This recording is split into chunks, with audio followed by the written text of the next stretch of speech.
के प्रचार।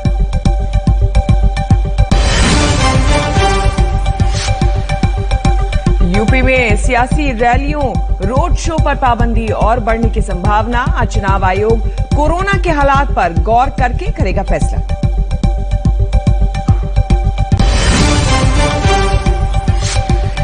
यूपी में बीजेपी की तीसरी लिस्ट में 15 महिलाओं पर दाव। रायबरेली में अदिति सिंह को टिकट। कन्नौज से मैदान में पूर्व आईपीएस असीम अरुण।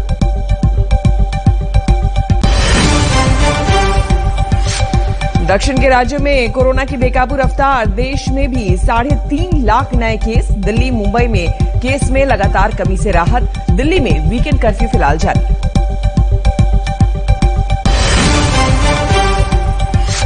देश के चुनिंदा जिलों में डीएम से आज पीएम करेंगे बात। विकास की योजनाओं पर होगा मंथन।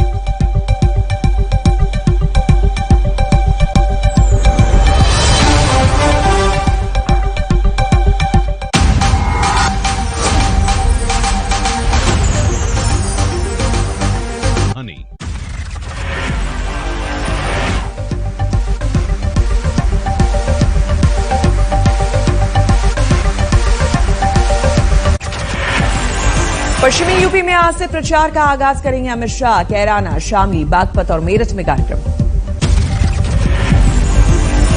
कैराना में शाह घर घर जाकर करेंगे संपर्क। पलायन पीड़ितों से भी मुलाकात। 2:30 बजे से शाह का जनसंपर्क कार्यक्रम। शामली और बागपत में बीजेपी कार्यकर्ताओं से करेंगे मुलाकात। शाम को मेरठ जाएंगे गृह मंत्री। चुनिंदा प्रबुद्ध लोगों से होगी मुलाकात। चुनाव तारीखों के ऐलान के बाद शाह का पहला दौरा। पूरे यूपी में करेंगे तूफानी प्रचार। बीजेपी अध्यक्ष जेपी नड्डा भी आज यूपी के प्रचार दौरे पर दोपहर 1 बजे बिजनौर पहुंचेंगे। नड्डा मुजफ्फरनगर के विधानसभा पदाधिकारियों के साथ करेंगे बैठक। गजरौला भी जाएंगे। मुख्यमंत्री योगी भी आज वेस्टर्न यूपी में अलीगढ़ और बुलंदशहर का दौरा करेंगे। अखिलेश यादव की 1 बजे मीडिया से होगी प्रेस कॉन्फ्रेंस। पार्टी के आगे की रणनीति का करेंगे खुलासा। अकाली नेता विक्रम मजीठिया का दावा। आज चनी सरकार के बड़े घोटाले का करेंगे खुलासा। यूपी में चुनावी रैली, जुलूस और रोड शो पर पाबंदियों पर आज फिर होगा विचार। चुनाव आयोग करेगा बैठक। कोरोना के हालात की समीक्षा करेंगे चुनाव आयोग। रियायत की उम्मीद कम। 2 बार विचार करके पाबंदियां लगा चुका है चुनाव आयोग। अब तक नहीं मिली कोई छूट। सिर्फ डिजिटल प्रचार और छोटी सभा की है इजाजत। बीजेपी के प्रचार रथों को आज दिखाई जाएगी हरी झंडी। सभी 403 सीटों पर जाएंगे खास वाहन। आज पीएम मोदी देश के कई जिलों के जिलाधिकारियों से करेंगे बात। विकास कार्यों पर होगी चर्चा।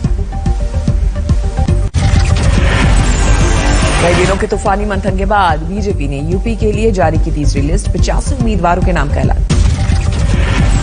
बीजेपी की तीसरी लिस्ट में 15 महिलाओं को मिला टिकट। रायबरेली से लड़ेंगी कांग्रेस की विधायक रही अदिति सिंह।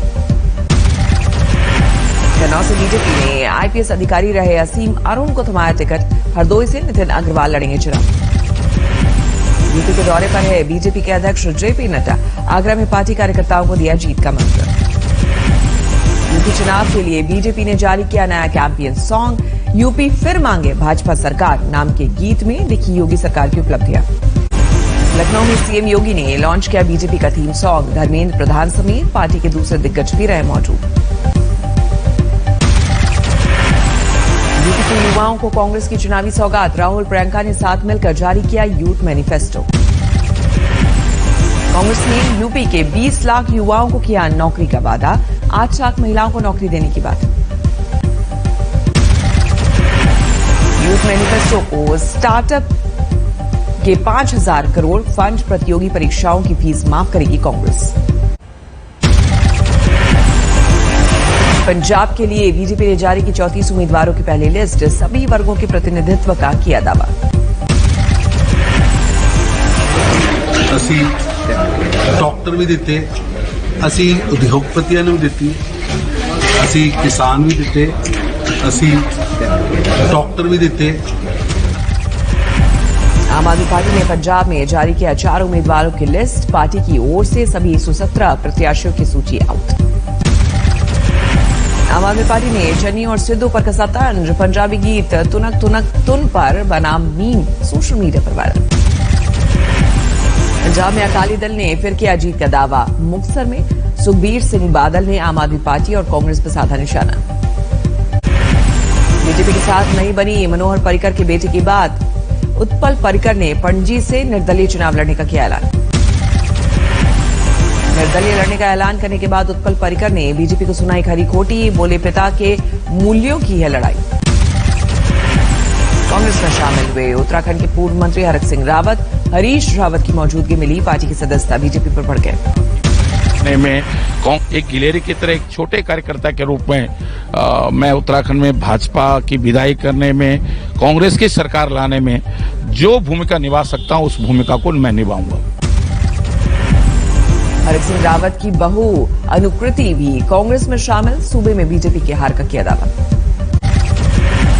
दिल्ली के इंडिया गेट से शिफ्ट हुई अमर जवान ज्योति सैन्य परंपरा के साथ नेशनल वॉर मेमोरियल में विलय। इंडिया गेट के अमर जवान ज्योति से जलाई गई मशाल जवानों ने पूरे सम्मान के साथ पहुंचाया वॉर मेमोरियल। अमर जवान ज्योति की जगह बदलने पर सुलगी सियासत। राहुल गांधी का बयान, कुछ लोग नहीं समझ सकते बलिदान। राहुल के आरोपों पर सरकार का पलटवार। स्मृति ईरानी बोली, वॉर मेमोरियल का विरोध करने वाले कर रहे हैं देशभक्ति की बात। राहुल के बयान पर बीजेपी आग बबूला। केंद्रीय मंत्री हरदीप सिंह पुरी बोले, उनकी बातों को नहीं लेता सीरियस। आपके पास जब न्यूज नहीं होती तो आप राहुल गांधी जी के स्टेटमेंट्स को ले लेते हैं, ठीक है? तो अभी जिनको कमेंट करना है उसे करने, अभी हमें काम करने दीजिए। अमर जवान ज्योति की जगह बदलते वक्त यूथ कांग्रेस का बवाल। इंडिया गेट पर विरोध प्रदर्शन। अमर जवान ज्योति को लेकर आरजेडी का सरकार पर हमला। मनोज झा बोले, ऐसी सलाह कौन देता है? आप कौन सी परंपराएं छोड़ के जा रहे हैं? इतिहास कैसे आपको स्मरण करेगा? समकालीन की बात मत करिए, वो ताली बजा देंगे, लेकिन इतिहास ताली नहीं बजाएगा। आगाह कर रहा हूं, आग्रह कर रहा हूं। इंडिया गेट पर लगाई जाएगी सुभाष चंद्र बोस की ग्रेनाइट से बनी मूर्ति। पीएम ने दी जानकारी। अमृतसर के देहाती इलाकों में बीजेपी के राज्यसभा सांसद अविनाश राय खन्ना ने किया प्रचार। सिद्धू पर बोले, जहां गए वहां भला नहीं किया। बदायूं में सपा के प्रत्याशी ब्रजेश यादव की मंच से बीजेपी को धमकी। बोले, रहने के लिए ठिकाने नहीं मिलेंगे। अगर कोई भारतीय जनता पार्टी का नेता मेरी बात को सुन रहा हो, रहने के लिए ठिकाने नहीं मिलेंगे अगर लड़कों को मैंने छूट दे दी। गुजरात में लगातार बढ़ रहे हैं कोरोना के केस। सीएम भूपेंद्र पटेल ने की इमरजेंसी मीटिंग। बुधवार की धर्म संसद पर विवाद के बाद अलीगढ़ धर्म संसद स्थगित। बैठक के बाद तय होगी अगली तारीख। दिल्ली में केजरीवाल सरकार को झटका। वीकेंड कर्फ्यू खत्म करने के प्रस्ताव को एलजी ने किया खारिज। दिल्ली में घट रहा है कोरोना का संक्रमण। 24 घंटे में 10,756 नए मामले, 18% पर पॉजिटिविटी रेट। कर्नाटक में खत्म की गई वीकेंड कर्फ्यू, लेकिन नाइट कर्फ्यू रहेगी जारी। 24 घंटे में 48,000 से ज्यादा नए मामले। देश में तीसरी लहर का कहर जारी। पिछले 24 घंटे में सामने आए 3,47,000 से ज्यादा केस, 703 लोगों की मौत। देश विरोधी गतिविधियों को लेकर 35 यूट्यूब चैनल और कई सोशल मीडिया अकाउंट पर प्रतिबंध। फर्जी खबरें फैलाने के आरोप में सरकार का एक्शन। आंध्र प्रदेश में कोरोना के कहर के बीच सरकारी कर्मचारी नाराज। 7 फरवरी से करेंगे हड़ताल। धर्मशाला में बढ़ गए कोरोना के केस। प्रशासन ने जारी किया अलर्ट। इंदौर में शराबी का ड्रामा। नशे में मोबाइल टावर पर चढ़ा। कई घंटे की मशक्कत के बाद उतारा गया। संगरूर में मलेर कोटला के कांग्रेस उम्मीदवार के पति का वीडियो वायरल। आम आदमी पार्टी वालों को पीटने की चेतावनी। कोटा की 3 साल की अलीजे के तुतलाती जबान से गाए गाने हिट। चंद दिनों में स्टार बनी बच्ची। 10 करोड़ लोगों ने सुना गाना। बागमेली में बद इंतजामी। गंगा के बड़े पानी में डूबे टेंट। दिल्ली में कोरोना से लड़ने के लिए हाउसिंग सोसाइटी ने खुद किया इंतजाम। खुद का मेडिकल स्टोर और एम्बुलेंस तैयार किया। सिपाही को अगवा करके पूरी तरह मारपीट, 4 आरोपी गिरफ्तार। जेएनयू में छेड़छाड़, पीड़ित छात्रा के लिए इंसाफ की आवाज तेज, छात्रों ने एक्शन के लिए थाने पर किया प्रदर्शन। राजस्थान में रीट परीक्षा में धांधली के खिलाफ शौर्य पदक विजेता का अनशन, पुलिस ने हालात बिगड़ने पर अस्पताल में कराया भर्ती। आगरमालवा में स्कूल में टंकी गिरी, एक बच्चे की मौत, 3 घायल। बाड़मेर में सरकारी कुएं में मिला कंकाल, अब तक नहीं हो पाई पहचान। इंदौर में स्पा सेंटरों पर सख्ती, कराना होगा वेरिफिकेशन, स्पा सेंटरों में मिले थे जिस्म फरोशी के मामले। कार्टून पत्नी के सामने प्रेमी ने की थी पति की हत्या, कत्ल के 6 दिन बाद पत्नी ने कबूल किया गुनाह। हनुमानगढ़ में एटीएम की सेवा देने वाली कंपनी के इंजीनियर ने ही की थी 4 लाख की लूट, पुलिस ने किया गिरफ्तार। पटना में युवक के कत्ल की खबर निकली झूठी, बैलेंस बिगड़ने से खुद युवक गिरा था नाले में। दिल्ली में 80 फीट गहरे कुएं से बरामद हुई 28 पेटी शराब, मिट्टी के नीचे दबा दी थी शराब। मुंबई में सोने की तस्करी में सुडानी नागरिक गिरफ्तार, वेस्ट की शक्ल में लाया था 75 लाख का सोना। औरंगाबाद में पत्थरों से मार मारकर युवक की नृशंस हत्या, आरोपी अब तक पकड़ से दूर। अलवर के जंगलों में 3 पैंथर की लाशें मिली, संदिग्ध आरोपी शिकारी हिरासत में।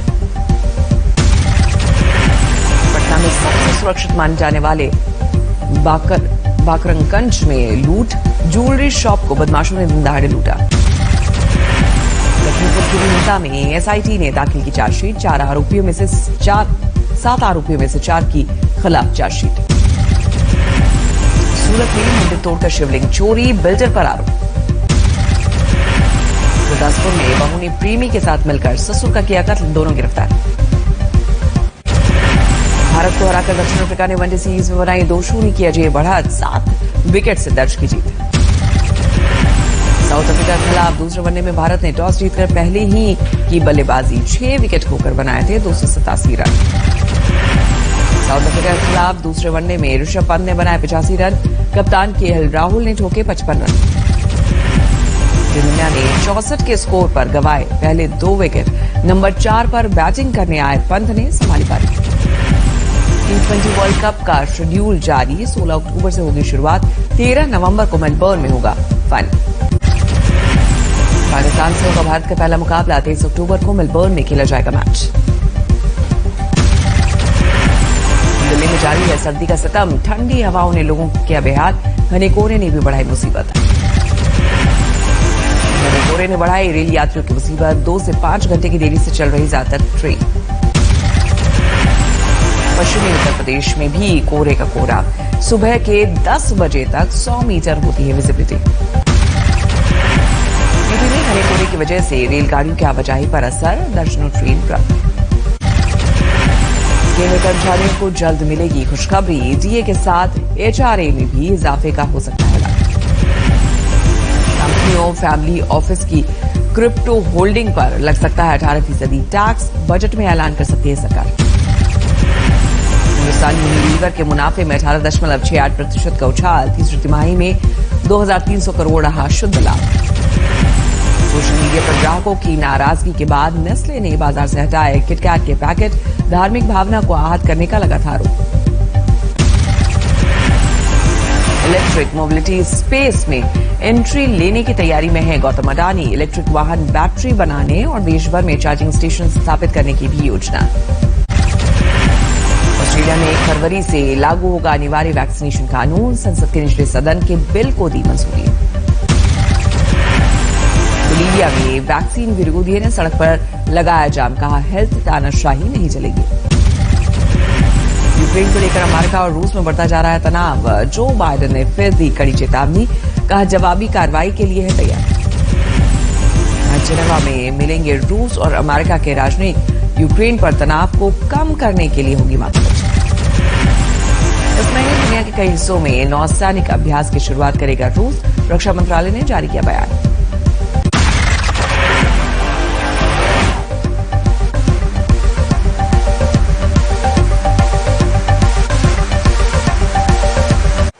कई कई राज्यों में तीसरी लहर की शुरुआत में जो पाबंदियां लगाई गई थी उनमें छूट की बात की जाने लगी है। दिल्ली सरकार ने दिल्ली में वीकेंड कर्फ्यू हटाने की मांग की थी, लेकिन उपराज्यपाल ने दिल्ली सरकार की इस मांग को खारिज कर दिया है। अब इस पर सियासत भी होने लगी है।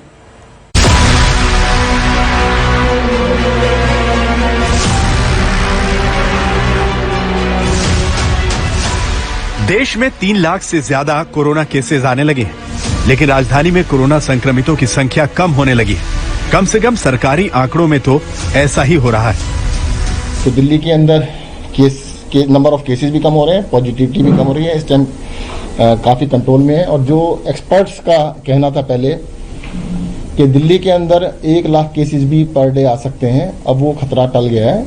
28,000 पर आने के बाद, पीक आने के बाद अब तेजी से केस नीचे गिर रहे हैं और पॉजिटिविटी भी तेजी से 30% से जाने के बाद घटते घटते 17-18% पे आ गई है। तो दिल्ली के अंदर पीक जा चुका है और केसेस कम हो रहे हैं। दिल्ली सरकार ICMR की गाइडलाइंस के हिसाब से कोविड टेस्ट कर रही है। नए नियमों में जो प्रावधान किए गए हैं उनको अपनाने के बाद कोरोना संक्रमितों की संख्या अचानक से दिल्ली में कम हुई है। कम से कम सरकारी आंकड़ों में तो ऐसा ही है। 43 में से 3 ऐसी डेथ थी जो कि प्राइमरी कॉज था, जिसका कोविड था।